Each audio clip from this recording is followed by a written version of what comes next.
есімдерім өте көп негізі. Әрине азан шақырып қойған есімім Данагүл, бірақ біреулер мені Данагул дейді. Мысалға, Россияда университетке түскенде иностранный деканатта енді ол жақта деген әріп жоқ қой. Документ бойынша жазу керек болды. Документ бойынша Данагул деп жазылмайды, мягкий знак қойылмайды есімінің соңына. Сонымен Данагул деп жазған едім. Очередьте күтіп тұрсам, Данагул деп шақырып жатыр мені. Қызық естілді сол кезде. Сол Россияда менің Түркменстаннан достарым болды. Оларды деген әріп ю болып айтылады екен. Сонымен олар мені Данагюл деп айтатын. Одан кейін африкалық достарым болды Мозамбиктен. Олар португал тілінде сөйлейтін болғандықтан мені Данагол деп айтатын еді. Воронежге практикаға барғанда мені госпожа Данагол деп айтты. Кейін класстастарым мені Данчо дейді.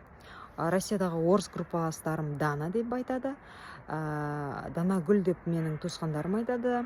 Ал енді қазір Кореяда жүрміз. Кореядағылар мені бұл жақта деген әріп қиын айтылады, немесе айтылмайды десем де болады. Олар мені Тана дейді. Тана.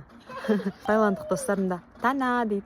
Сол достар, сіздердің қанша есімдеріңіз бар, сізді кім қалай айтады? Ол да бір өзінше қызық история сияқты, иә? Айтпақшы, менің Қарлығаш және Жазира дегенде есімдерім бар екен ғой, достар, ұмытып кетіппін ғой.